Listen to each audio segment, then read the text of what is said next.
धीर धैर्यं श्रवण पठेत्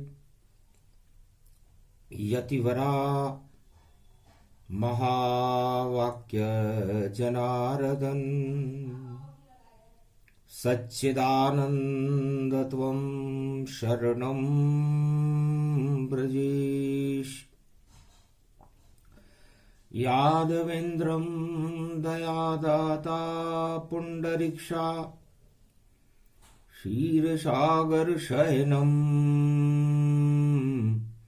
कमलनयनं नमस्तुते नमामि श्रीहरि।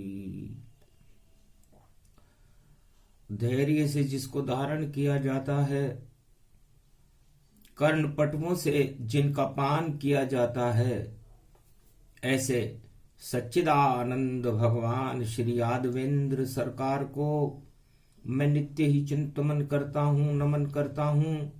जिनको नमन करने से मंगलादि मंगल तो हो ही जाते हैं, साथ ही में बहुत बड़ा बल मिलता है मनुष्यों को।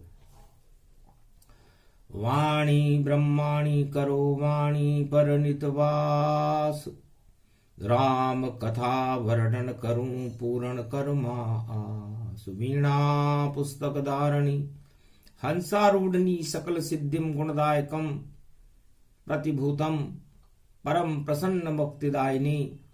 यदा यदा धर्मानि शक्ति जगदम्बे, नमामि भगवती परम प्रसन्न मुक्तिम।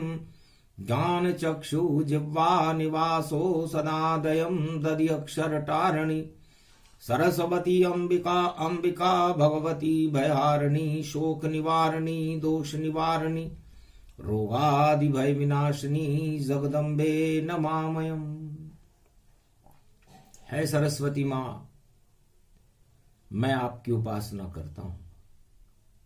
आप हंस पर आरूढ़ होती हो, चार हाथ हैं आपके, एक में पुस्तक, एक में वीणा, एक में अनेक अनेक आभूषित, एक में माला और एक में कमंडल लेकर के अपने भक्तों को तुम ज्ञान देती हो, भक्ति देती हो, शक्ति देती हो, वैराग्य देती हो, धन धान्य और अन्न की वृद्धि करती है। माँ, आप इस गीता के अवतरण के समय मेरे कंठ में, मेरी जिह्वा पर आप विराजमान रहें, क्योंकि आप ही ज्ञान प्रकाश हैं, आप ही शक्ति स्वरूप, निराकार की ज्योति आप हो। आप ही गीता रूप, सियावर रामचंद्र शंकर हरिओम। तो गीता ज्ञान सुनो अब अर्जुन, ये कलयुग का है ये मर्जन। और देखो सप्तमी पड़े रूप तन, और गणपति रूप बुधवार मन। बुद्धि आत्मा और मन में, और फैले बुद्धि प्रकाश, ये गीता का ज्ञान है। बोले कृष्ण विश्वास। भगवान कृष्ण ने कहा कि मैं, बुधवार का दिन है और 7वां तीर सप्तऋषि का तीर है, यही ज्ञान का तीर। लगे बुद्धि का तीर तो बदल जाए तकदीर। कलयुग में अर्जुन, मुझे बुद्धि का तीर छोड़ना पड़ रहा है, क्योंकि जिसमें भी कोई बुद्धि नहीं, वह अज्ञान समान, और भूल जाता है अपने मध में। और देखो सब इंसान, अब जिसके मद का अंधकार चढ़ जाए, सत्ता का अंधकार चढ़ जाए, अज्ञानता का अंधकार चढ़ जाए, दानवता का अंधकार चढ़ जाए, तो इस अंधकार को हटाने के लिए ही तो बुद्धि है। बुद्धि गणेश जी का स्वरूप है, और गणेश हमारे संविधान के स्वरूप है, गणतंत्र। और ये कौरव तंत्र है। तो गणतंत्र धर्म क्षेत्र को कहते हैं, और गणतंत्र में गणेश जी का प्रकाश रहता है, बुद्धि रहती है। और अज्ञान तंत्र और कुरुक्षेत्र के मैदान में, कौरव तंत्र में सब खाली पड़े हैं, कोरे पड़े हैं, अज्ञानता का अंधकार छाया हुआ है। तो इस कुरुक्षेत्र के मैदान में अंधकार को हटाने के लिए हमें गणेश जी का आह्वान करना चाहिए। आज अगन का महीना है, सप्तमी है, शुक्ल पक्ष है और गीता जयंती के 4 दिन बाकी हैं। तो गीता जयंती, मोक्षदा एकादशी और आई कलयुग रूपवती और ज्ञान प्रकाश करे भारत में ये जगदम्बा गीता भगवती। तो गीता भी भगवान की भगवती है, शक्ति है। हे अर्जुन, इसमें हमें बुद्धि का प्रकाश करना चाहिए और गणेश जी को बुलाना चाहिए।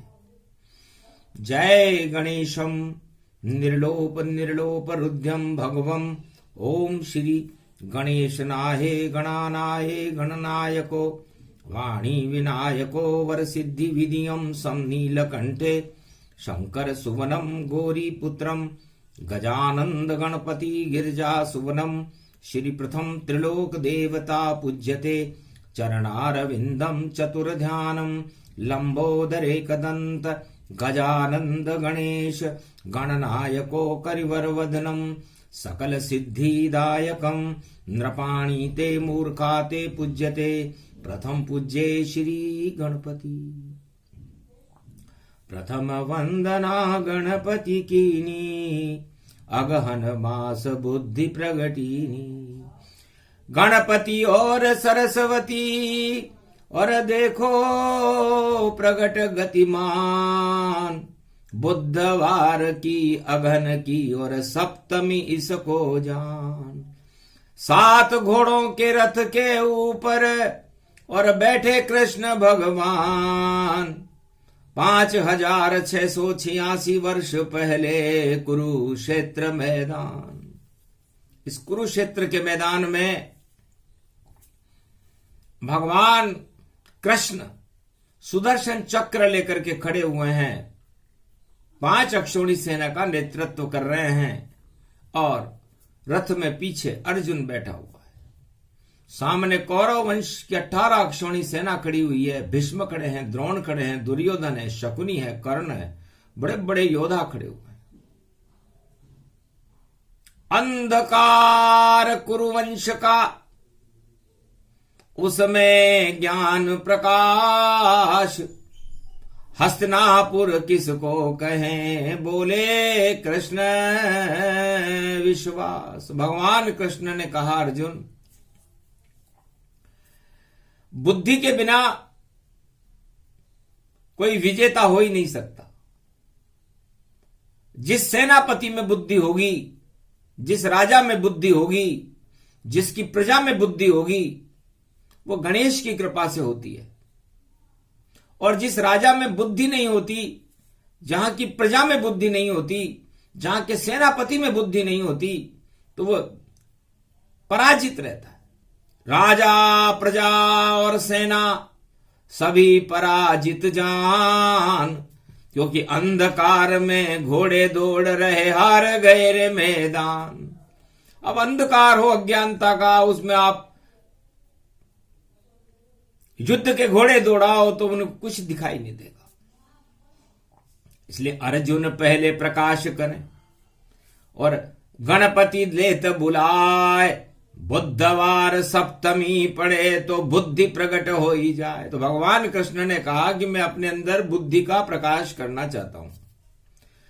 सबसे पहले गणेश को कृष्ण ने लिया बुलाए और सरस्वती माता को कंठ में लिया बिठाए। सरस्वती को भगवान कृष्ण ने अपने कंठ में बिठा लिया और गणेश जी का ध्यान किया तो गणेश जी आ गए। आदि सनातन गणपति और रथ लेकर वहां आए। बोले कृष्ण से, आपने मुझको यहां क्यों लिया, बुलाया, मुझे क्यों बुलाया? युद्ध स्थल में गणेश का क्या काम? शादी ब्याह यहां नहीं है, नहीं कोई शुभ काम। श्री कृष्ण भगवान आपने क्यों लिया गणेश का नाम। युद्ध क्षेत्र में गणेश का आह्वान पहली बार देख रहे हैं, मैं खुद आश्चर्यचकित हूं। तब कहा हंस करके श्री कृष्ण यदुनंदन ने, अरे आपको इसलिए बुलाया है, आपके रूप की हस्तिनापुर में पड़ी हुई ये छाया है। हस्तिनापुर, आपका रूप और हस्तिनापुर का रूप एक जैसा है गणेश जी। आप भी हाथी की सूंड के समान हो, हाथी जैसा आपका मस्तिष्क है, बड़े बड़े कान हैं, बड़ी बड़ी आंखें हैं, आप हाथी का स्वरूप हो। और इस हस्तिनापुर में मदमस्त हाथी कुरुक्षेत्र के मैदान में खड़े हुए हैं रथ ले लेकर के। अब कौन सा हाथी विजेता बनेगा? तो अज्ञान के हाथी कौरव हैं और अज्ञान का हाथी गणेश रहे। 33 करोड़ देवता जिनके नेतृत्व में देखो खड़े रहे। 33 करोड़ देवताओं की शक्ति आप में है और मैं हस्तिनापुर के कुरुक्षेत्र मैदान में खड़ा हुआ हूं। मैं वह गीता सुना रहा हूं जो संसार में उपलब्ध नहीं है। किताब से वाणी नहीं आती, किसी पुस्तक से वाणी नहीं आती, वाणी तो भगवान कृष्ण का अनुभव है। जैसा देश काल होता है, जैसी परिस्थिति होती है, वैसी ही वाणी का स्वरूप गीता बनकर प्रकट होने लगता है। तो सारे काम क्रोध मद लोभ के 8 मदों गति जान, कुरुक्षेत्र मैदान में हाथी खड़े महान। सारे हाथी यहां पर खड़े हुए हैं कुरुवंश के, पूरे विश्व के हाथी खड़े हुए हैं। हस्तिनापुर है ये, और हस्तिनापुर में कुरुक्षेत्र का मैदान है। इसलिए गणेश जी, ये सारे हाथी बेकार हैं, हमने एक ही हाथी बुला है, उसका नाम गणेश है, जिसको कृष्ण ने लिया प्रगटा है। तो आप वो हाथी हो जिसे 33 करोड़ देवता आपके साथ हैं। तो जिस हाथी के पास, जिस देवता के पास 33 करोड़ देवताओं की शक्ति हो, तो बताओ सारे देवता ही उसके नियंत्रण में रहते हो, तो उसमें कोई विशेष बात तो होगी। वह विशेषता आप में है गणेश जी। आप गजानंद हो, चतुर्भुज स्वरूप है आपका, और आपके अंदर बुद्धि है। और आज बुधवार का दिन है और मुझे बुद्धि का तीर छोड़ना है बस, क्योंकि बुद्धि किसी को मारे नहीं, छोड़े बुद्धि का तीर। जिसके लग जाए तीर बुद्धि का, तो बदल जाए तकदीर। तो हस्तिनापुर हाथी बने। आपका स्वरूप बड़ा दिव्य है। आप भगवान शंकर जो आपके पिता हैं, उन्होंने आपको बहुत सोच समझ कर ऐरावत का और मस्तक आप पे लगाया है। और 4 वेद में सभी ऋषि मुनि ने आपके नाम को गाया है। जितने राजा, जितने युग में, जितने भी यहां गणतंत्र बने, इसलिए भैया इस भारत में और धर्म क्षेत्र गणतंत्र बने। तो गणतंत्र उसे कहते हैं जिसमें गणेश, संविधान कहते हैं उसे। गणतंत्र का मतलब संविधान, और गण का मतलब सारी प्रजा, और सारी प्रजा 33 करोड़ देवताओं में आ जाती है। और गणपति, उन सारी प्रजा के पति गणेश जी बन जाते हैं और उनका तंत्र काम करने लग जाता है, उसे बुद्धि कहते हैं। वही संविधान होता है। स का मतलब सत्य और विधान का मतलब नियम। तो जो सत्य के साथ नियम पर जो राजा अपनी प्रजा को चलाए और प्रजा राजा के निर्णय को माने, तो वो सत्य संविधान होता है। वो गणतंत्र सर्वत्र पूज्यते, पूरे त्रिलोक में पूजा जाता है। तो सबसे बड़ा गणतंत्र राम चलवाया, त्रेता युग भारत राम राज यहां आया। सारी शक्ति गणपति वहां प्रगटाई, और रिद्धि सिद्धि भंडार भरने वहां आई। देहिक देविक भौतिक ताप नष्ट हो जाई।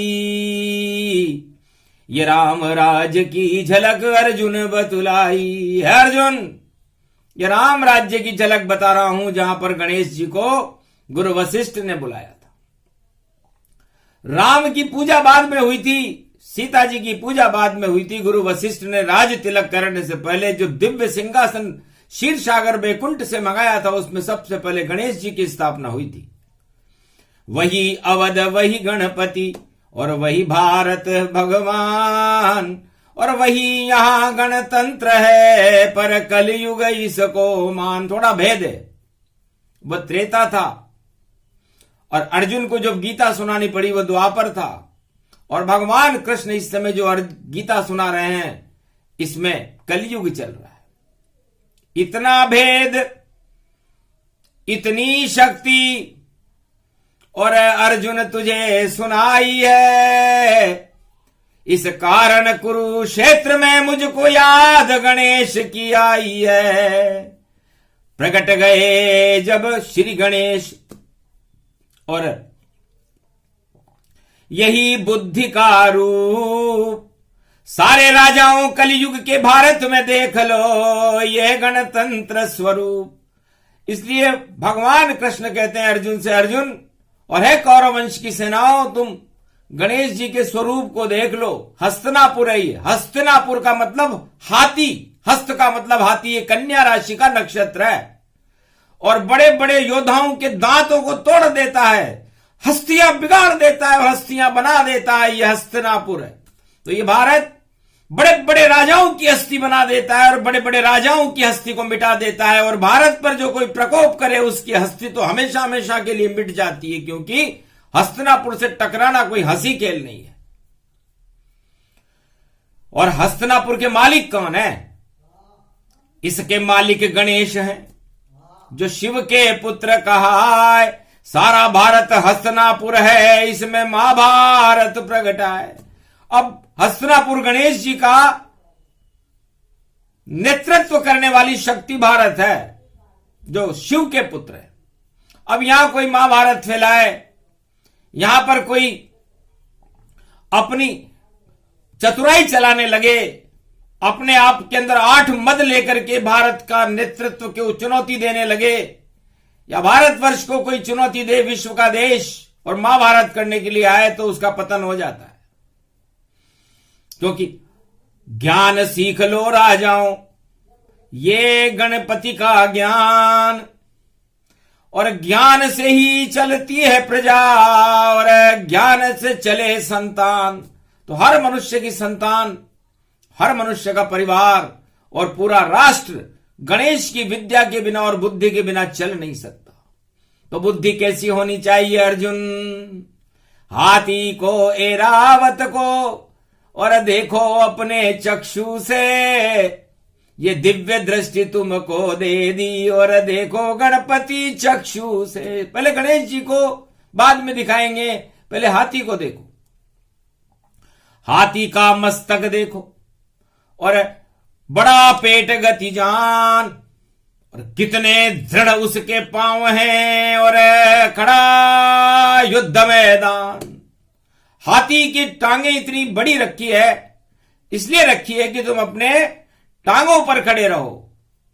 तो गीता अर्जुन ये ज्ञान देती है तुम्हें। गणेश जी के हाथी का वर्णन कर रहे हैं हम आज, बुद्धि का तीर छोड़ रहे हैं। गणेश जी को तो बाद में बताएंगे, क्योंकि बुद्ध परिवर्तन करे और धनु राशि में जाए, धनुष वहां जब चलाएंगे कृष्ण, जब मोक्षदा एकादशी आए, तो मोक्षदा एकादशी के दिन धनु राशि में गणेश जी प्रवेश कर रहे हैं कलयुग में। 9 नंबर की राशि है, तो 9 ग्रह हमारे वशीभूत हो जाएंगे और 9 दुर्गाएं हमारे साथ खड़ी रहेंगी। तो ये मोक्षदा एकादशी जो भारत में कलयुग में पड़ रही है, गीता जयंती है उस दिन, इसीलिए तो हम तीर छोड़ रहे हैं।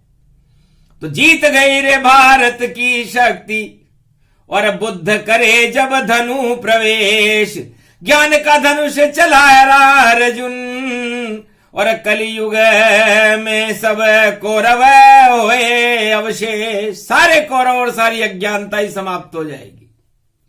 ये कलयुग की गीता है अर्जुन, और सारे ज्योतिषियों को मानना पड़ेगा ये बात जो भगवान कृष्ण बोल रहे हैं। बोलो,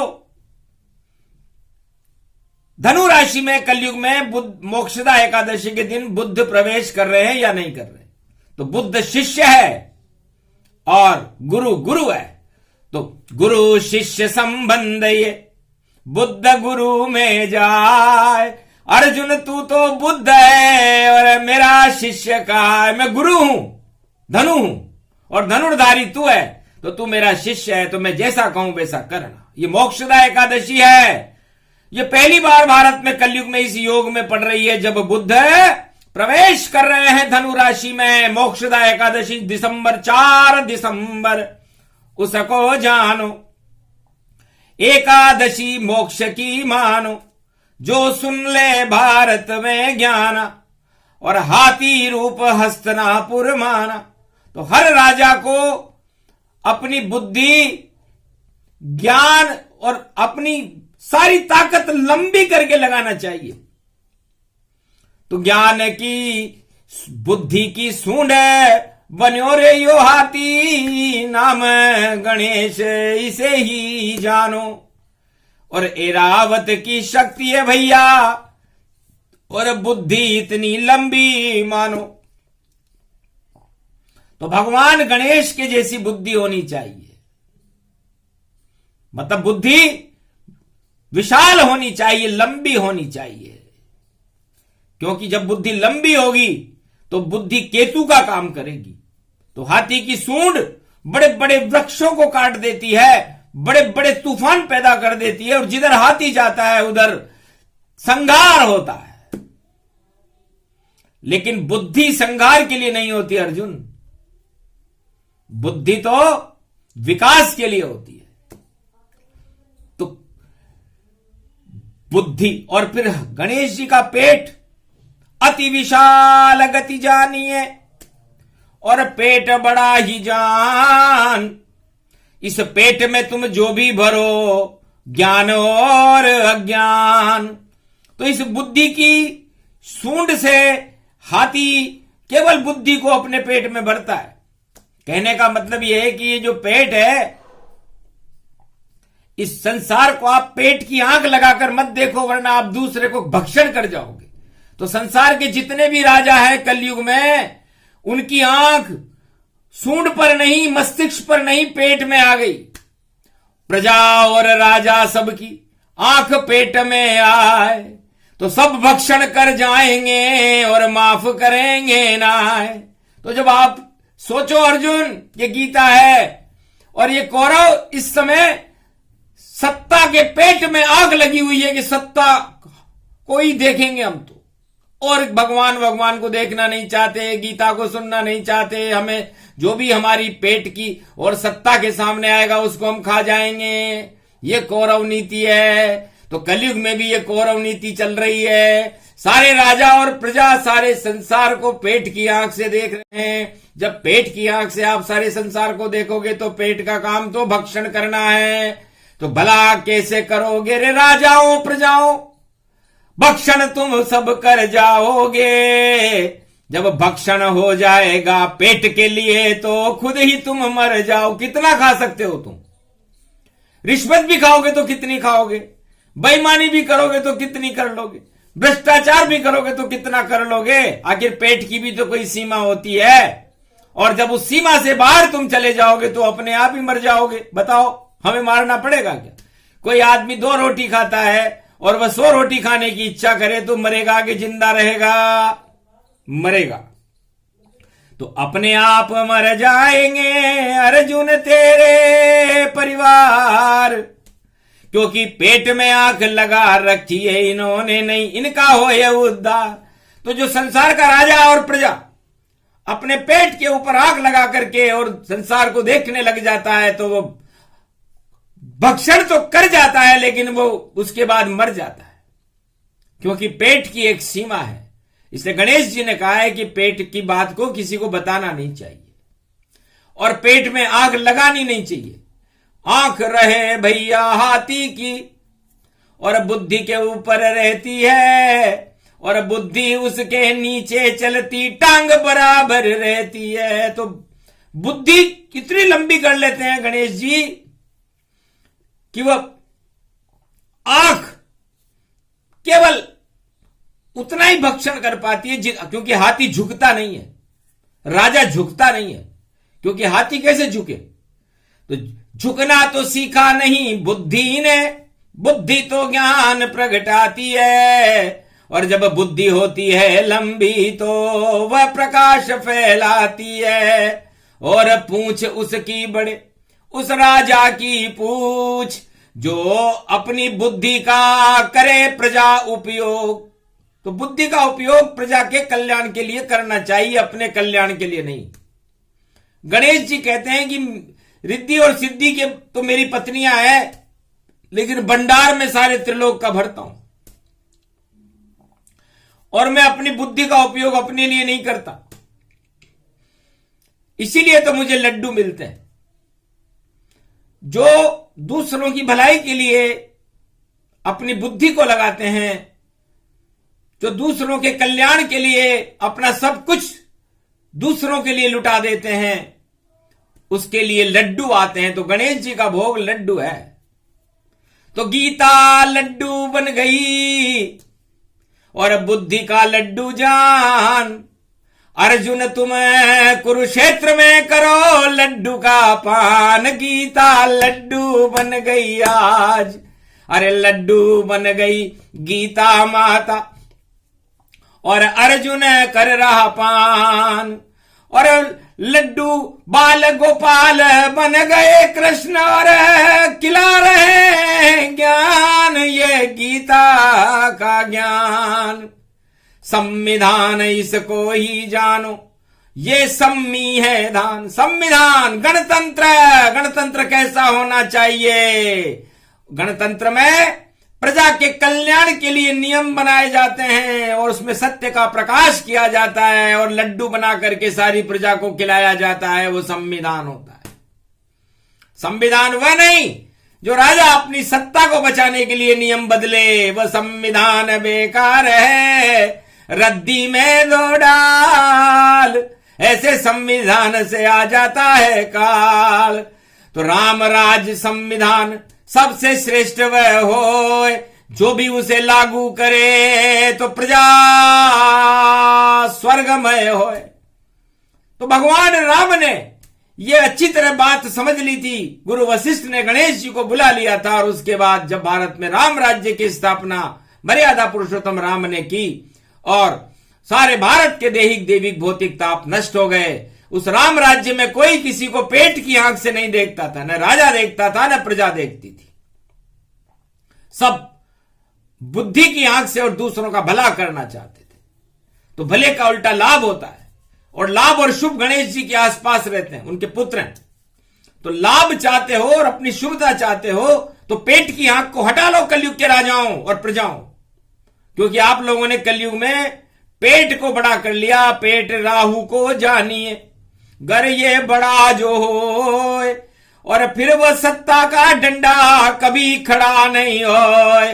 प्रजा को मिले भारी दंड और प्रजा रहे घबराए, ऐसे पेट से आंख निकालो वापस वहीं लगाए। देखो नेत्र से ईश्वर को और लियो गीता का ज्ञान, कलयुग में भी सुना रहे हैं उसे कृष्ण भगवान। अक्षर अक्षर सत्य है ये गीता की बात, सुने सुनाए जो इसे तो कभी न खाता मात। बोलो जय जय गणपति नाथ, गणपति बुद्धि दो। कलयुग में भारत की 1.25 अरब को रिद्धि सिद्धि दो। ज्ञान देव भरपूर और करो हमारा कल्याण, इसीलिए तो तीर चलाने आए गणपति नाथ। इसलिए बुद्धि का तीर चलाने के लिए आपको बुलाया है, और सारे 1.25 अरब भारतीयों में आप कलयुग में बुद्धि भर दो। बुद्धि के आप विधाता हो, और शिव के पुत्र कहाता हो, और गौरी के आप हो नंद के नंदन, और उमा सुत रूप विधाता हो। जिसकी माता हो उमा, पिता शिव के समान होते हैं।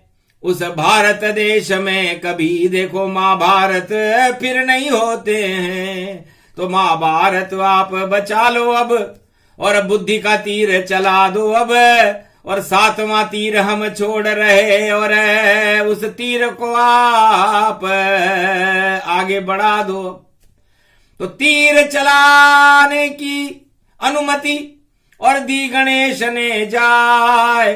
श्री कृष्ण और अर्जुन तुम अब बुद्धि का तीर चलाए। चला तीर जब बुद्धि का और किया भारत में प्रवेश। अरे महाभारत अज्ञान हट गया, कौरव हुए अवशेष। बुद्धि का तीर चलते ही अंधकार हट गया। अज्ञानता ही तो युद्ध है, अज्ञानता ही तो अशांति है, अज्ञानता ही तो गरीबी है। इन सब को हटाने के लिए राजाओं को पता ही नहीं है कौन सा संविधान बना रहे हो आप और कौन सी योजना बना रहे हो, उससे क्या होने वाला है।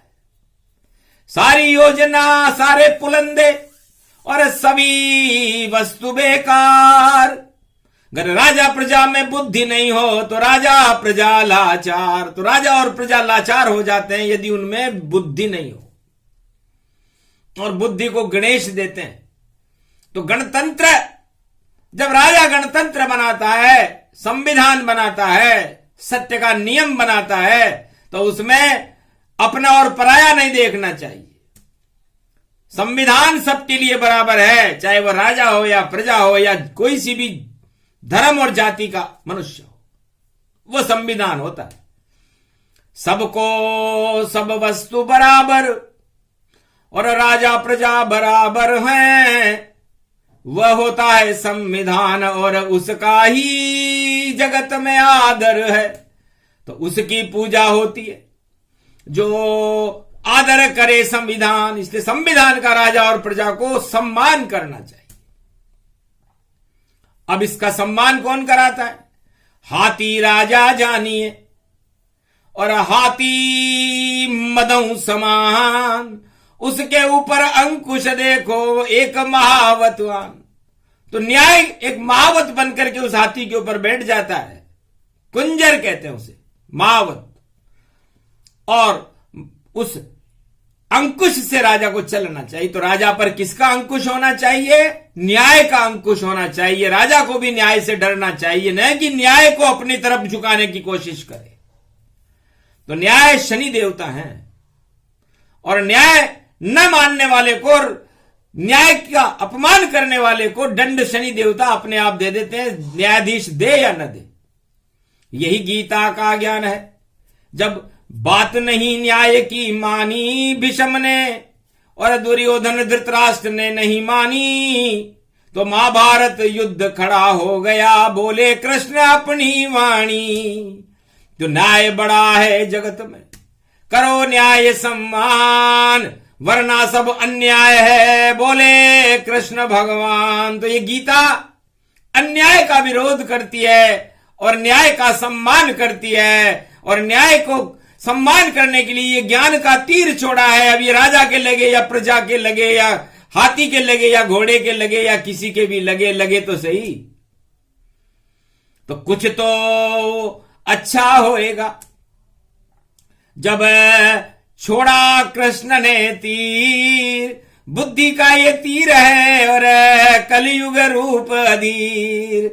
कलयुग घोर अंधेरा है, काल कोठरी जान, उसमें भी वाणी बोल रहे हैं। और श्री कृष्ण भगवान अर्जुन चकाचौंध हो गया, दर्शन गणेश के कीन।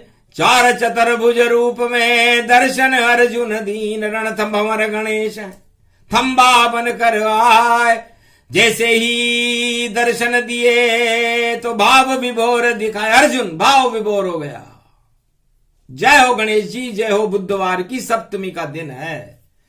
रणथंभौर के गणेश टेकरी पर बैठे हुए दर्शन कर रहा है अर्जुन, और भगवान कृष्ण अर्जुन के साथ गणेश जी को आशीर्वाद प्राप्त कर रहे हैं कि बुद्धि इतनी आएगी जगत गुरु बन जाओ। और आप मिथुन राशि में हो, आप ही बुद्ध कहाओ। अरे कृष्ण भगवान आपकी भी मिथुन राशि है, और मिथुन राशि के दो रूप होते हैं। दिमाग मिथुन राशि के पास ज्यादा होता है और बुद्धि भी मिथुन राशि के पास ज्यादा होती है। तो आप इस हस्तिनापुर के युद्ध के मैदान में अपने दिमाग का उपयोग करके इस बुद्धि को फैला दो और कुबुद्धि को नष्ट कर दो। यही तो महाभारत है, यही तो गीता है। तो गीता पूरी हो गई और गीता नहीं प्रारंभ, ये तो केवल तीर चल रहे जिसका किया कृष्ण शुभारंभ। भगवान कृष्ण ने बुद्ध का तीर 7वां तीर छोड़ा है। ये 7वां तीर सप्त ऋषियों का तीर है। बुद्धि ऋषियों के पास है, राजाओं के पास बुद्धि नहीं होती, उनके पास तो सत्ता होती है। अंतर है राजा में और संत में, अंतर है। संत के पास बुद्धि और ज्ञान होता है और राजा के पास सत्ता होती है, और वो सत्ता यदि बेलगाम हो जाए तो फिर वो राज समाप्त हो जाता है, और संत उसको बुद्धि और ज्ञान देकर के उस सत्ता को कायम कर देते हैं। बस यही अंतर है। तो यही संविधान है, यही गणेश का रूप। मेरा भारत गणपति और रिद्धि सिद्धि भरपूर। तो ये भारत गणेश जी का स्वरूप है, रिद्धि सिद्धियों से भरा हुआ भंडार है, और इस भारत की रक्षा करने के लिए भगवान है, और भारत की सारी प्रजा अर्जुन है, और इसका नेतृत्व भगवान कृष्ण के हाथ में है। और जो भारत की नीतियों का विरोध करते हैं वह सब कौरव है, चाहे वो कोई भी हो। तो कौरव नीति त्यागिए और राष्ट्र भक्ति अपनाओ। राष्ट्र भक्ति ही गीता है और रोज इसे ही गाओ। तो सारे ऋषि मुनि संत महात्मा भारत का गौरव गुणगान करते हैं, माता का गौरव गुणगान करते हैं, तो वो गीता है। इसलिए भारत राष्ट्र भक्ति, राष्ट्र प्रेम, भारत माता के ऊपर अपनी जिंदगी को न्यौछावर करना, भारत के गौरव को बनाए रखना, तिरंगे का सम्मान बनाए रखना, यही तो गीता का ज्ञान है। हे अर्जुन, कौन सा परिवार है तेरा, और तेरा परिवार तुझसे लड़ रहा है, तो यदि तुम भाई भाई भारत में लड़ने लग जाओ तो महाभारत होगा कि नहीं होगा।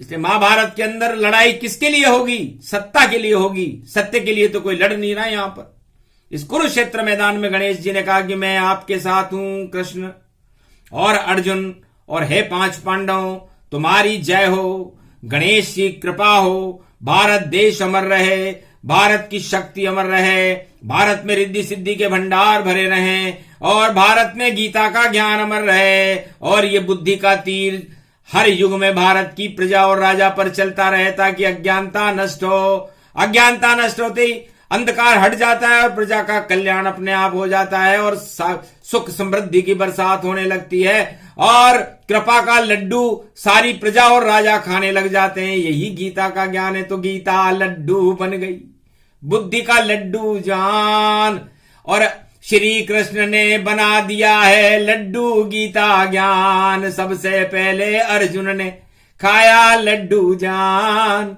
सारा जगत ही तब से लड्डू खा गीता ज्ञान। ये गीता का ज्ञान है, गीता लड्डू समान, कृष्ण कृपा का लड्डू है, जिसे लुटा रहे कृष्ण भगवान। कुरुक्षेत्र मैदान में जब लड्डू खाया अर्जुन ने, तो अर्जुन की बुद्धि शुद्ध हो गई, और भूखे कौरव भूखे ही रह गए, क्योंकि उनको ज्ञान और बुद्धि का लड्डू नहीं मिला।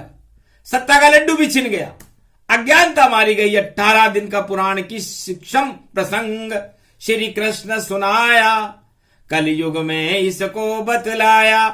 ये तो गीता ज्ञान है, अजर अमर इसे जान। गुरुवार कलयुग पड़ जाए और 8वां तीर चलाए। 8वां तीर कल चलाएंगे, बहुत महत्वपूर्ण है 8वां तीर। तो सुनना और सुनाना सब गीता का ज्ञान, जो भी सुने गीता को उससे हो जावे कल्याण। बोलो जय गीता माता, जय भारत माता, वंदे मातरम। भगवान कृष्ण की जय हो, गणेश जी महाराज रणथंबोराधीश की जय हो।